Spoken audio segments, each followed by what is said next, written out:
we didn't grow up in a house with al te many spreekwoorden. We grew up speaking a lot of English and a lot of Papiamentu door elkaar. And our parents weren't really about a lot of spreekwoorden. But what about you?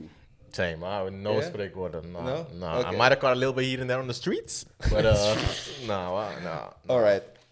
I'm not even gonna try to like filter through it. I'm just gonna grab the shorter ones and just see what happens. Okay, so I'm opening this page right here, and I see there's a chapter about food. So we'll get to that a little bit later. Damn. Okay. Okay. Nice.